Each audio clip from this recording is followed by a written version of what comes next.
frères et sœurs et amis. Bonjour, comment allez-vous aujourd'hui?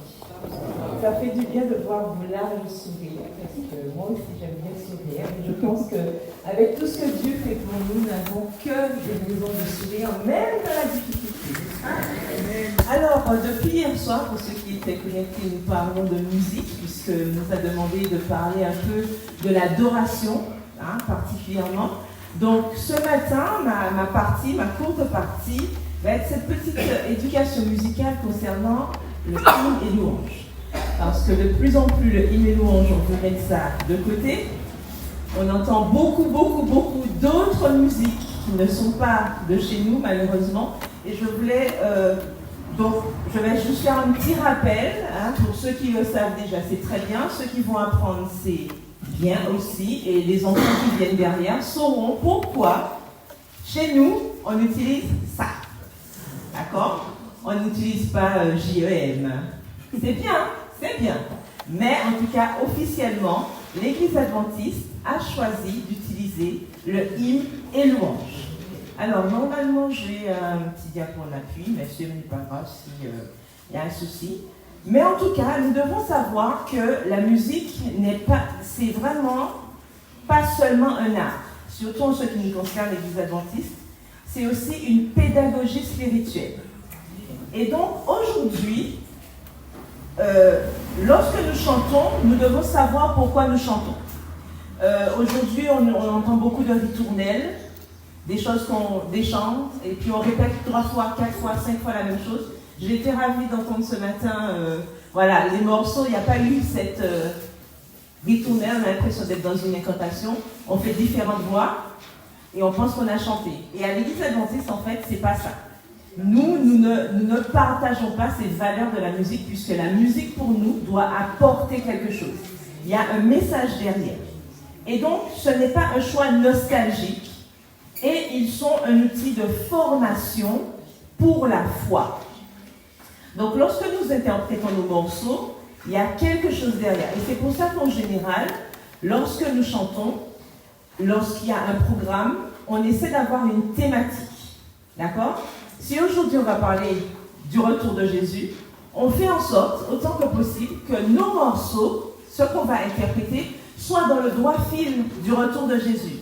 Si c'est l'amour de Dieu, l'amour de Dieu. Pourquoi? Parce que, à travers les cantiques, à travers ce que nous allons interpréter, il faut que le public garde quelque chose.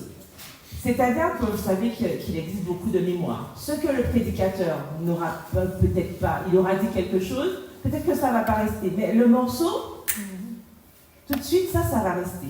Donc il faut toujours penser que le message que nous véhiculons, en tout cas à l'Église adventiste, les messages que nous véhiculons à travers nos cantiques, c'est pour apprendre quelque chose. D'accord? Alors, pourquoi les hymnes? Juste une question rapide. Pourquoi vous pensez que les hymnes ont traversé les siècles? Pourquoi? Le cantique existe depuis 1863 à peu près, d'accord? Donc le premier cantique s'appelle Hymnant, on connaît.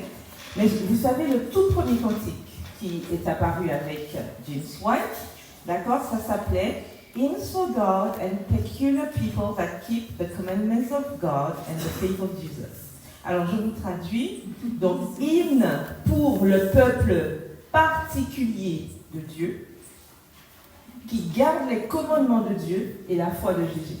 C'était ça. C'était très long, comme titre. Mais c'était ça le titre du recueil. D'accord? Vous vous rendez compte? Donc, ça veut dire que nos valeurs, le message des 3 anges était inclus même dans le titre. D'accord? Aujourd'hui, on a réduit à hymne et louange. Mais c'était ça au départ. Dans le hymnal, donc le cantique en anglais, vous savez que le cantique existe dans plusieurs langues. Vous allez dans n'importe quel pays dans le monde, à l'Église adventiste, ils ont un cantique dans leur propre langue, avec leur propre morceau, mais ça va toujours être le cantique. Par exemple, il y a un cantique que nous aimons beaucoup, qui est le Flomugissant. Flomugissant, vous savez, dans le cantique hymnal, Flomugissant correspond à un cantique qui correspondait très bien pour le ministère personnel, par exemple, parce que le cantique s'intitule « Sauver les perdus ». Alors pour nous, c'est un cantique d'encouragement au niveau du français, mais en anglais, c'est aller chercher ceux qui sont perdus. Donc vous voyez que ça reste toujours le message dans le cadre de ce que Dieu nous demande. Alors, dans le cantique en anglais, vous avez 695 hymnes. Dans le cantique en français, on n'en a que 654. Mais vous voyez que ça reste toujours, d'accord, dans le droit fil. C'est-à-dire qu'on a suffisamment de cantiques. Il y en a même ceux qu'on ne connaît pas encore. Nous devons apprendre, pourquoi pas. Et on va chercher malheureusement à l'extérieur, et alors qu'on n'a pas encore maîtrisé le nôtre. Et maintenant, d'autres dénominations adoptent nos cantiques, alors que nous, on veut les mettre de côté, ce qui est très dommage. Alors, maintenant, pourquoi les hymnes? Les hymnes sont centrés sur la parole de Dieu. D'accord? La différence, alors, j'avais mis dans la diapositive, qu'est-ce que l'hymne? Alors, l'hymne, en fait, parce que c'est hymne et louange, l'hymne, c'est la louange de Dieu. D'accord? C'est un chant qu'on adresse à Dieu. La louange, c'est le témoignage verbal ou écrit, d'accord, qui marque une grande estime. C'est ça. Donc, vous comprenez pourquoi on appelle ça hymne et louange. Parce que, au niveau de l'Église adventiste, on fait les deux. Donc, on adresse des louanges à notre Dieu, mais en même temps, on montre notre admiration par rapport à ce Dieu que nous avons décidé de suivre. Est-ce qu'on est d'accord jusque-là? Donc, contrairement aux chants modernes que nous avons aujourd'hui, qui sont très émotionnels, répétitifs, les hymnes contiennent une théologie profonde. J'espère que vous voyez au fur et à mesure. Donc, contiennent une théologie profonde. Ça veut dire qu'il y a quelque chose à faire passer quand on chante. Raconte l'histoire du salut. Enseigne les doctrines. Rappelle les promesses bibliques. Et aussi forme la pensée chrétienne. Et ça, c'est très important, forme la pensée chrétienne. J'étais agréablement surprise de voir que le chant que nous avons interprété tout à l'heure, Tu mérites gloire, on a mis Dieu mérite gloire. C'est très bien parce que aujourd'hui, je ne sais pas si vous avez remarqué qu'il y a beaucoup de chants, on est à la deuxième personne du singulier, mais tu sais qui. Nous savons que notre ennemi aussi, il est puissant. Certains ne croient même pas qu'il existe, mais il existe. Il est puissant aussi et il fait des miracles. Donc quand on chante et que dans nos chants, il n'y a ni Dieu, ni Jésus, ni une notion quelconque, d'accord, de l'être divin, on peut se poser la question, à qui on adresse cette louange? À qui chantons-nous? Donc ça, il est important de faire attention. Les hymnes ont été écrits pour que l'Église chante la parole de Dieu. Pas seulement pour ressentir, mais pour comprendre. D'accord? Donc, c'est bon, oui, c'est très beau, mais qu'est-ce que j'ai retenu de ce chant? Et nous, en tant que chantres, d'accord, et même nous qui interprétons aussi des cantiques, on doit se poser la question, est-ce que ce cantique, est-ce que ce chant m'a apporté quelque chose? Est-ce que ça m'aide à progresser dans ma vie de tous les jours, ou alors, j'étais juste en train de, voilà, et puis après, pouf, rien. On se demande, jusqu'à la prochaine mélodie. Ce n'est pas notre objectif. Donc, il permet aussi de mémoriser la Bible en musique. Parfois, ce qu'on ne va pas retenir, d'accord, simplement par exemple les 12 apôtres de Jésus ou bien les 66 livres de la Bible. Eh bien voilà, on apprend ça souvent aux enfants, voilà, et on continue. Et comme ça, ils apprennent et on retient. Donc la musique aide aussi à retenir, d'accord, des théologies, d'accord, et nos valeurs. Donc ça, c'est important. Les hymnes aussi sont stables et durables. Tout à l'heure, j'ai parlé des hymnes qui existent depuis le 19e siècle, d'accord. Aujourd'hui encore, ces cantiques perdurent. Vous avez des morceaux qui vont disparaître, mais les cantiques, par contre, quelle que soit la langue, par exemple, vous avez Amazing Grace, Amazing Grace, on connaît, vous avez déjà entendu ça dans plusieurs langues, voilà, mais ça fait longtemps que ce cantique existe. Et on se rend compte que les morceaux qui durent dans le temps sont des hymnes, en général. Pourquoi? Parce que ces hymnes racontent une histoire. Il y a quelque chose derrière. Et donc, comme c'est ancré sur une base, ça reste plus longtemps. Donc, les hymnes ne vieillissent pas avec les tendances musicales. L'Église peut les chanter aujourd'hui et peut les chanter dans 50 ans, comme ceux avant nous l'ont les interprétés aussi. Donc, c'est pareil, la musique d'adoration, c'est-à-dire celle que nous exprimons dans la maison de Dieu, elle doit aussi durer et aussi porter une vérité. Et nous savons que la vérité, il n'y a pas de limite. D'accord? On est en version illimitée avec les modernes. On est en version illimitée avec la vérité. C'est-à-dire que quel que soit là où je vais interpréter ce chant, quelle que soit la période où je vais l'interpréter, cette vérité va demeurer. Elle n'oscille pas, elle ne change pas. Et ça, c'est important. Les hymnes aussi unissent l'Église. Quand un hymne commence, tout le monde s'y reconnaît. Les jeunes, les adultes, les anciens, les nouveaux baptisés. Les hymnes font partie de l'identité adventiste et de la mémoire spirituelle de l'Église. Pourquoi on insiste dessus? Peut-être pas ici, hein, c'est pas grave, mais je suis sûre que vous avez déjà assisté à des programmes où des chants, on nous invite à chanter, on ne connaît pas le chant. Quel est l'intérêt? Pourquoi l'interpréter? Alors que nous sommes là en adoration. On est censé mener le public vers Dieu, oui ou non? Vous me dites si je dis une bêtise. Donc, comment je mène le public à Dieu si je suis toute seule en train de chanter et que les gens ne participent pas? On va où avec ça? Ce n'est pas un concert. Donc, si je dis que je suis en adoration et que je dois mener le public en adoration, je dois m'assurer que les personnes connaissent pour qu'ils puissent aussi, pour que nous puissions adorer ensemble. Puisque ce matin encore, on nous rappelait le principe de l'unité. N'est-ce pas?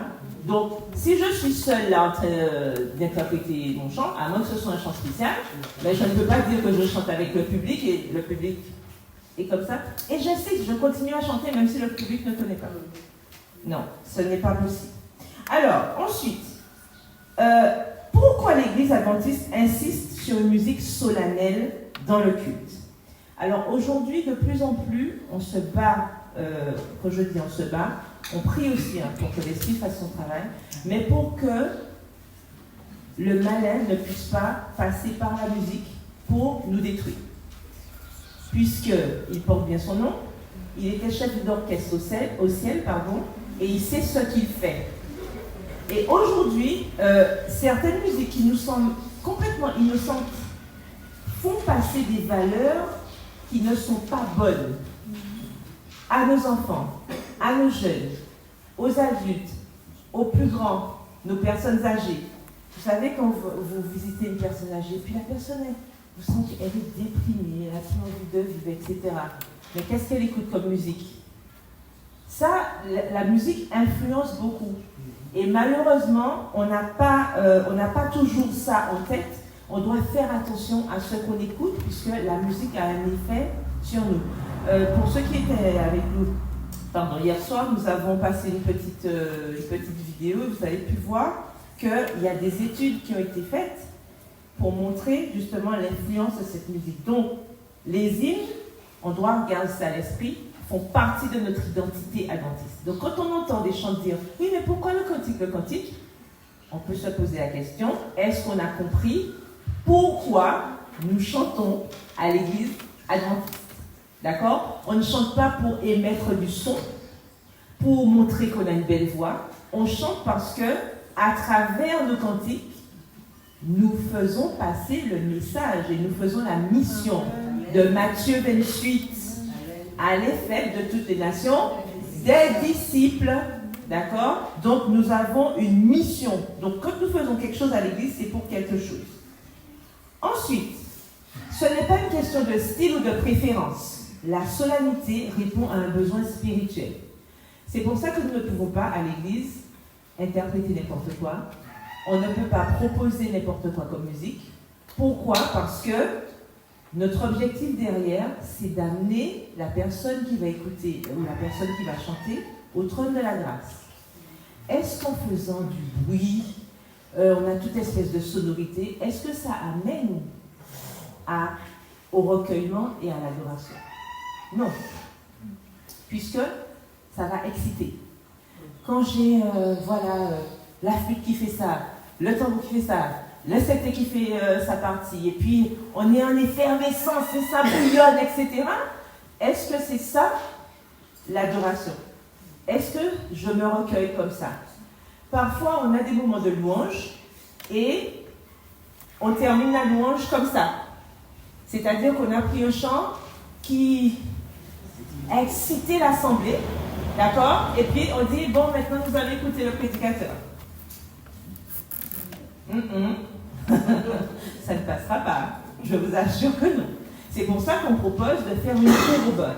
Quand on fait chanter, on fait une courbe. Alors non seulement on essaie d'avoir une thématique, mais on a une courbe, d'accord? On aura un chant qui sera un petit peu plus vif, et puis on va finir avec un chant beaucoup plus calme. Mais pas un chant calme qui arrive comme un cheveu sur la soupe, hein? On ne va pas passer de ce chant. Voilà, on fait ça, on chante ça, et puis subitement, le nom de Jésus.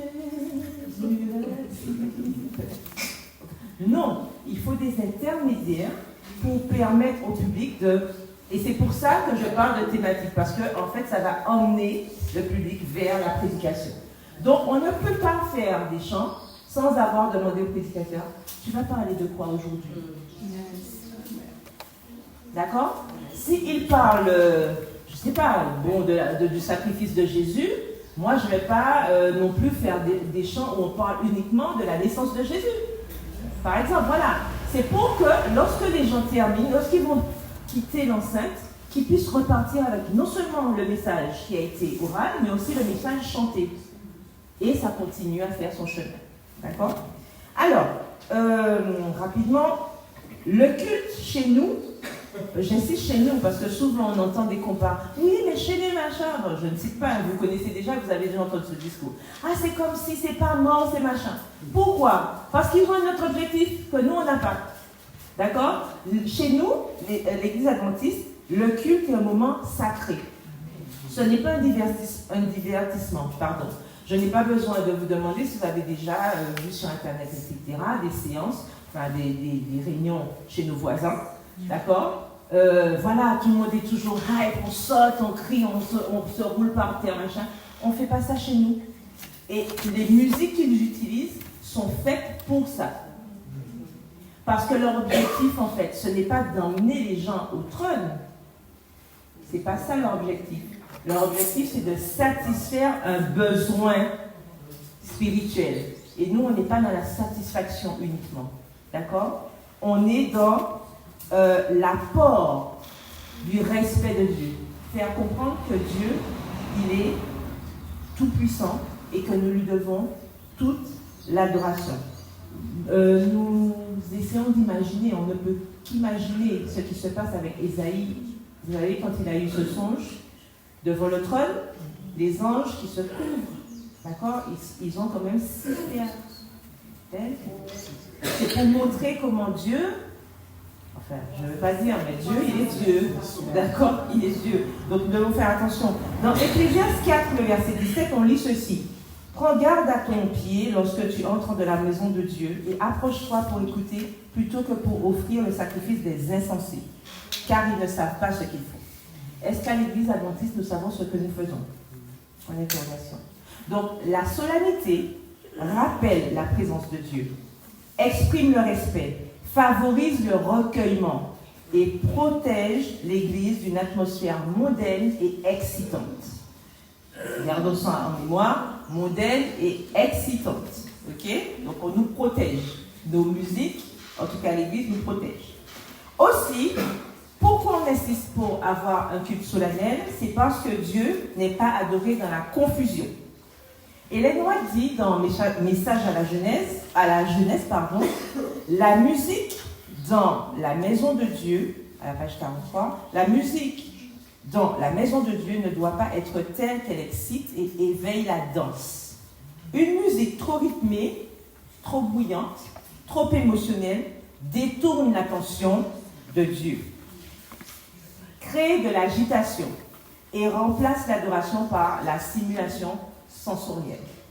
D'accord? La solennité permet à l'Esprit Saint de parler dans le calme, la clarté et la vérité. Et nous en avons des preuves dans la Bible. Vous vous rappelez quand Élie a fait sa grande dépression, hein, et que l'Éternel est passé.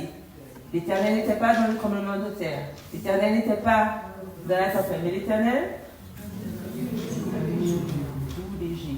Donc, Dieu nous parle quand c'est calme, pas dans le bruit. Et aussi parce que la mission de l'Église est pédagogique. Je n'arrête pas de le dire depuis tout à l'heure. Chaque sabbat, lorsque nous venons ici, c'est pour apprendre quelque chose. Quand je sors de l'église le sabbat matin, je dois avoir appris quelque chose. Donc la musique doit enseigner, élever, sanctifier. La solennité n'est pas de la froideur, mais c'est un ton qui permet à la vérité d'être perçue dans sa grandeur. Donc, en résumé, les hymnes n'ont pas été écrits pour suivre une mode musicale, mais pour que l'Église chante la parole de Dieu. Les hymnes ne sont pas là seulement pour nous faire ressentir quelque chose, mais pour faire comprendre, d'accord? Pour faire comprendre quelque chose. La grâce, la croix, la foi, la mission, l'espérance. En d'autres termes, les hymnes nourrissent l'intelligence spirituelle.